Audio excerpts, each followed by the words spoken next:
We are back after a much needed 2-day break. Hope you guys had a good Christmas. My Christmas was great. Got me a new surround sound system for my man cave. Girlfriend's happy with everything that I got her. Everything is all good over here. Now, historically, Christmas is the biggest day of the NBA regular season. To be honest with you, Christmas should be the day the NBA regular season begins. Run the regular season from Christmas to June. Playoffs go through the rest of the summer. That way you are eliminating competition from the NFL and you only have to compete with Major League Baseball, which that's no competition at all. Now, ratings have yet to be released for the 5 games yesterday in the NBA. Should be released later today, sometime tomorrow morning. I am positive. We will get to the ratings once they are released, but I'm going to go out on a limb and predict it is going to be a disaster for the NBA. I would not be surprised if they set record low ratings yesterday for Christmas Day.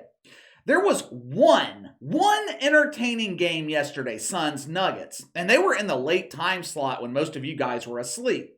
Bucks Celtics, that was a disappointment. Adam Silver was once again burned by LeBron James.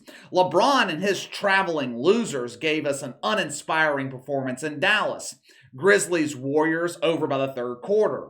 Overall, it was just a shitty day for the NBA, but that's okay.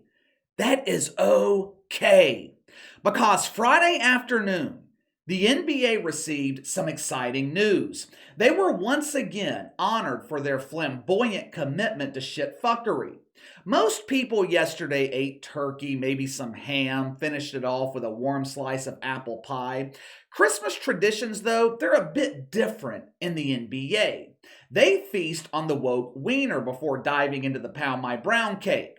2022 was a banner year for the NBA, so it's only right that they are recognized for their accomplishments. Around this time every year, the New Tolerance campaign releases their top 10 list of the most colorful corporations in America. These organizations go out of their way to represent every color of the rainbow. There are no Frosted Flakes in catering. You will only find Fruity Pebbles. The New Tolerance campaign, they call this list the worst of the woke. We had a handful of companies do the impossible. They received this esteemed honor in back-to-back years. Now, obviously, Disney was one of the back-to-back winners. How could you not recognize a company that turned the Magic Kingdom into a butt bongo festival? Twitter was also honored in back-to-back years for their fight to censor common sense thinkers before they were bought out by Elon Musk. Both the ACLU and BlackRock were given the Rectum Respecters ribbon. But the NBA, they made the list for the first time. Oh, another first. You guys just know how much the shitfucks love a first. First man to win the heavyweight title in women's boxing. Will Thomas pulling off the miraculous transformation from a man named Will to a birthing person named Leah and becoming the first dude to win the NCAA title in women's swimming. Now, these are all signs of progress in the world of the demented.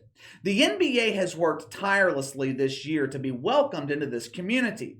They replaced Major League Baseball as the only sports organization on the list. Now, Major League Baseball, they had a down year this year. The shortages of preparation age caused the cancellation of several MLB butt parties, opening the door wide open for the NBA to step in and take their crown. The stiff woke labor started early this year for the NBA. Back in January, Shamath Palpatia, hell, it doesn't matter what his name is. This dude's part owner of the Golden State Warriors. He was on a podcast in January. Now, this was during the time when there was increased awareness as to what was happening to the Uyghur Muslims in China. Something strange, though, was happening in the mainstream media because for once, they were actually criticizing the NBA. As part owner of the Golden State Warriors, Shamath Palpatia, he was tired of hearing about the plight of the Uyghur Muslims. He was real mad at all the criticism being piled on the NBA. During the podcast, he said, "No one cares about the human rights violations in China. Watch for yourself." Nobody cares about. Nobody cares about what's happening to the Uyghurs. Okay, you bring it up because you really care, and I think that's nice that you care. The rest of us don't care. Now, after the backlash the league received over this, you would think the NBA would tone down the wokeness, but they were just getting started. Throughout his career, Enes Kanter has been a role player, but he's always been a significant contributor. The dude is 6'10", averages 11 and 8 a game over 21 minutes. Last fall, Enes Kanter began speaking out publicly about the NBA's hypocrisy when it comes to China.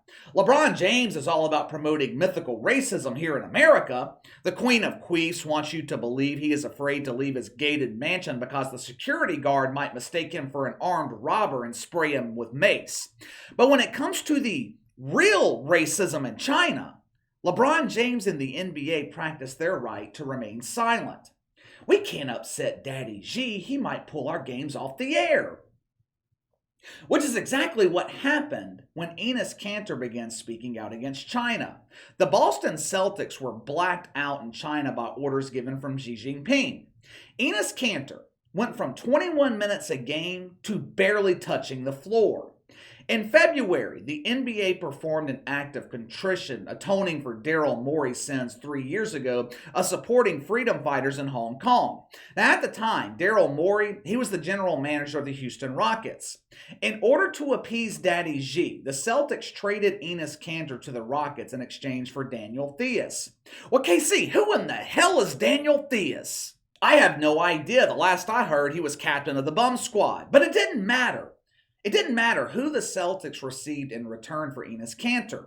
The Rockets, they could have sent Boston a dump diver from the WNBA dump in Houston. This was not about trading assets. It was about contrition. Upon being traded to the Rockets, Enes Kanter was immediately released and blackballed from the NBA. Now, no reason has been given as to why not one team out of 30, not one team has a need for a number 3 pick in the draft who's only 30 years old with 11 years of NBA experience. This wasn't like Colin Kaepernick being blackballed from the NFL because he's completely useless. Enes Kanter, he can still contribute.